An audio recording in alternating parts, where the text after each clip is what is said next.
नमस्कार दोस्तों, स्वागत है आपका मेरे चैनल लिविंग विद नेचर में।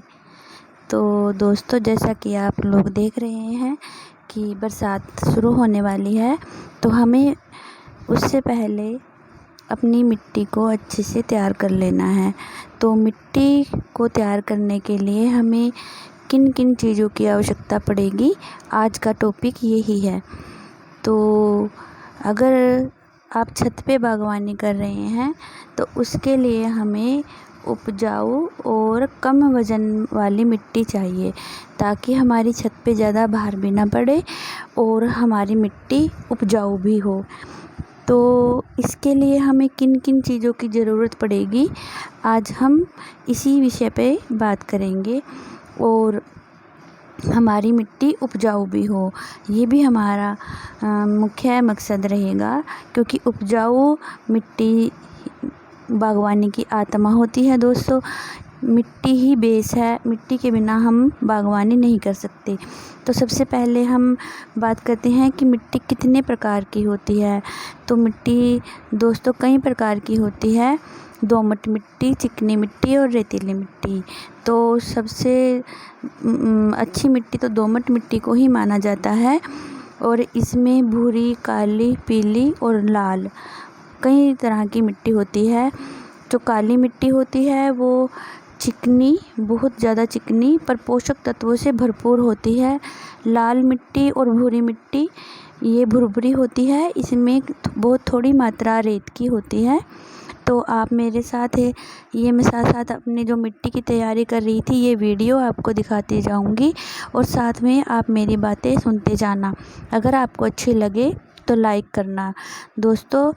तो ये वीडियो देखते रहें, और मैं जो आवश्यक जो तत्व होते हैं बागवानी के, जो जो हमें ज़रूरत पड़ेगी जिन जिन चीज़ों की, उसके बारे में मैं आपसे बात करती जाऊंगी। तो अगर हमारे पास, तो सबसे पहले तो हम बात करते हैं कि हम मिट्टी लेके कहाँ से आएँ। अगर आप बागवानी की शुरुआत कर रहे हैं और आपको नहीं पता कि आपको मिट्टी कहाँ से लेनी है, तो आपके आसपास कोई बहुत बड़ा वृक्ष या पेड़ कहीं हो, पेड़ों का झुंड हो, तो उसके नीचे से अगर आप मिट्टी लेके आ जाएं तो ये बहुत अच्छा रहेगा, क्योंकि उसके नीचे सालों से जो उसके ड्राई लीव्स और झड़ते हैं, टहनियाँ, वेस्ट, पशु पक्षियों का मल मूत्र झड़ के जो पेड़ पे रहते हैं, तो वो जो ऊपर की मिट्टी है, ऊपर की सतह मिट्टी की बहुत उपजाऊ हो जाती है। वो मिट्टी हमारे बाग के लिए, हमारे गमलों के लिए बहुत ही अच्छी रहती है। और अगर आप शहर में रहते हैं तो आप किसी प्लॉट से मिट्टी लेके आ रहे हैं, तो कोशिश करें कि ऊपर की 1-2 फीट की मिट्टी ही हम लें, क्योंकि वो उपजाऊ मिट्टी होती है, उसमें कई सालों का पोषक तत्व इकट्ठा हो रहा होता है।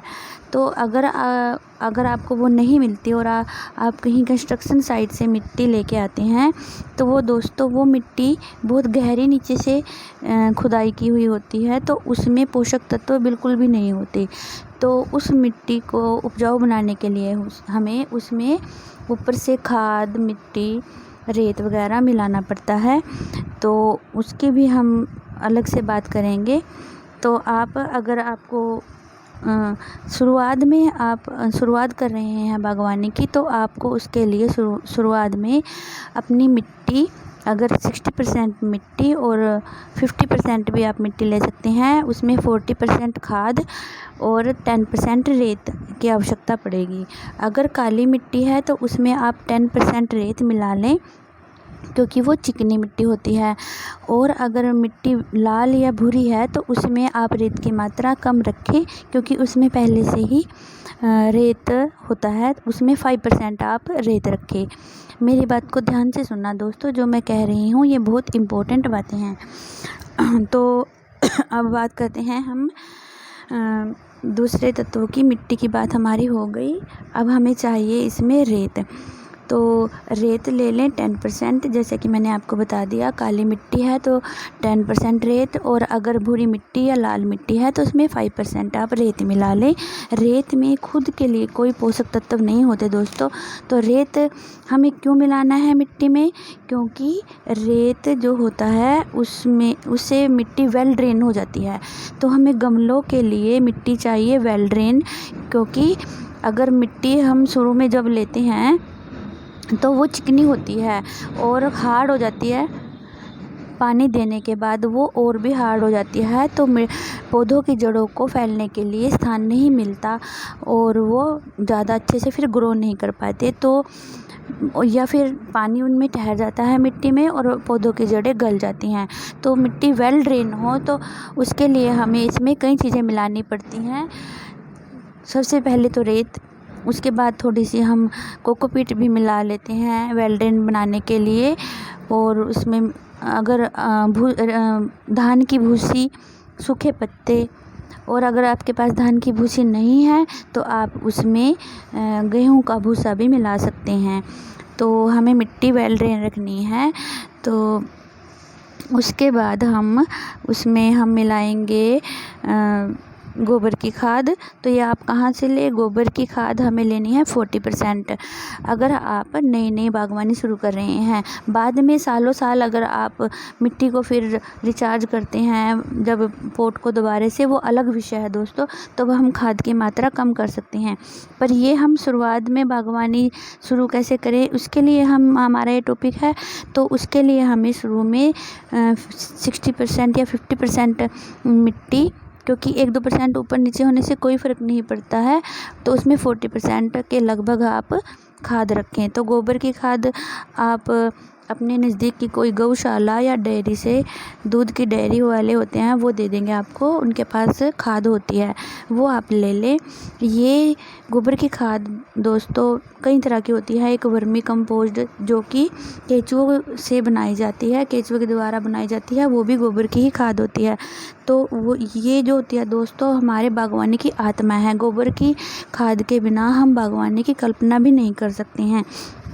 गोबर की खाद इज मस्ट, ये बहुत ज़रूरी है। फिर हम उसमें साथ में किचन कंपोस्ट भी अगर आपके पास है तो वो बहुत अच्छी बात है, आप मिट्टी में मिला लें किचन कंपोस्ट। नहीं तो अगर आपके पास नहीं है, शुरुआत कर रहे हैं, तो आप ये बेसिक चीज़ें जो है मिट्टी, गोबर की खाद और 10% रेत, ये तो आप ज़रूरी ही मिलाएं। इसके बिना तो हम मिट्टी तैयार नहीं कर पाएंगे। तो किचन कंपोस्ट आप घर पे बना सकते हैं। आप एक कोई मटका ले लें या कोई प्लास्टिक का बड़ा कंटेनर ले लें और उसमें जो सूखे पत्ते, घर की साग सब्जियों के जो पत्ते, छिलके, प्याज के, लहसुन के, आलू के, केले के जो मिलते हैं, और बागवानी के जो पत्ते हैं वो आप मिला के आप उस किचन कंपोस्ट को बना सकते हैं। उसके बाद हमारे पास चौथा पॉइंट है सूखे पत्ते। तो सूखे पत्ते अगर आपके बागवान से जो निकलते हैं, किसी पेड़ के आसपास के प्लॉट में से आप कोई भी जो साफ़ करते हैं, वहाँ से जो सूखी बेल, पत्तियाँ, जो घास वगैरह निकलता है, वो आप सब लेके इकट्ठा करके रख सकते हैं, सूखे पत्ते। और सूखे पत्ते से आप अपनी मिट्टी को रिचार्ज करते हैं और आपकी मिट्टी को ये एक तो हल्का बनाएंगे, ऊपर से ये जब डिकम्पोज होकर मिट्टी में ही मिल जाएंगे तो ये मिट्टी की उपजाऊ क्षमता को बढ़ाएंगे। तो ये तैयारियाँ दोस्तों एकदम से नहीं, धीरे धीरे। मैंने ये मिट्टी लगभग 1 महीने से छत पे इकट्ठी की है, सारी चीज़ें धीरे धीरे, 1 महीने से भी ज़्यादा। और उनको मैं जो मुझे मिल रहा है वो सामान में कट्टे में भर के ले आती हूँ और मिट्टी में मिला देती हूँ। तो ये बरसात में गीली होके थोड़ा थोड़ा हल्का मैंने इनमें पानी स्प्रे मैं करती रहती थी, ऊपर से ढक देती थी इन कट्टों से। तो वो सब मिल गया आपस में। कुछ नई चीज़ें हैं जो अभी नहीं मिली, वो जब गमलों में हम ये भरेंगे तो ये सब अपने आप डिकम्पोज्ड हो जाएंगे। तो उसके बाद वज़न कम करने के लिए दूसरा टॉपिक है कि हमें और क्या चाहिए। हमें चाहिए धान की भूसी और ये जो गेहूं की भूसी। अगर धान की भूसी आपके पास है तो बहुत अच्छा, ये मिट्टी को वेल ड्रेन रखेगी और साथ में ये इसकी जो उपजाऊ क्षमता है, जब ये डिकम्पोज हो जाएगी तो उससे इसकी उपजाऊ क्षमता भी बढ़ेगी। मेरे पास अभी वो नहीं है, तो मैं हमारे घर में जो गेहूं की भूसी थी मैंने वो इस्तेमाल की है। तो और है नीम खली और चूना। वैसे तो बहुत सारी चीज़ें मिलाई जाती हैं दोस्तों। नीम की पत्तियाँ, अगर नीम खली नहीं है तो आप नीम की पत्तियों का यूज कर सकते हैं, वो भी मैंने इसमें मिला दी है। राख भी आप मिला सकते हैं। राख से कैल्शियम की आवश्यकता मिट्टी की पूरी होती है। राख फंगस नहीं लगने देती, ये एंटी फंगल एजेंट का काम करती है। और चूना भी ये चूने से भी कैल्शियम मिलता है दोस्तों। तो और भी बहुत सारी चीज़ें हैं। तो बेसिक चीज़ें तो यही हैं कि आप मिट्टी ले लें, 50% मिट्टी, 40% गोबर की खाद और 10% रेत। और अगर आपके पास और जो भी अवेलेबल हो, सूखे पत्ते, किचन कंपोस्ट, जो भी आपके पास अवेलेबल हो वो आप अपनी मिट्टी में मिला लें दोस्तों। और अब मौसम बरसात का आ गया है, अच्छे से जल्दी अपनी मिट्टी तैयार करें। और आपको ये मेरी वीडियो कैसी लगी मुझे कमेंट करके ज़रूर बताएं, और अपने दोस्तों के साथ शेयर करें और लाइक करें और मुझे सब्सक्राइब करें दोस्तों। अपना सपोर्ट बना के रखें और अच्छी हेल्दी सब्जियां उगाएं। और अगर मेरे से कुछ बात छूट गई है तो मुझे कमेंट करके बताएं कि आप क्या जानना चाहते हैं, तो मैं अगली वीडियो में आपके सवालों के जवाब देने की कोशिश करूँगी। तो बाय बाय दोस्तों, अपना ख्याल रखें। Have a nice day.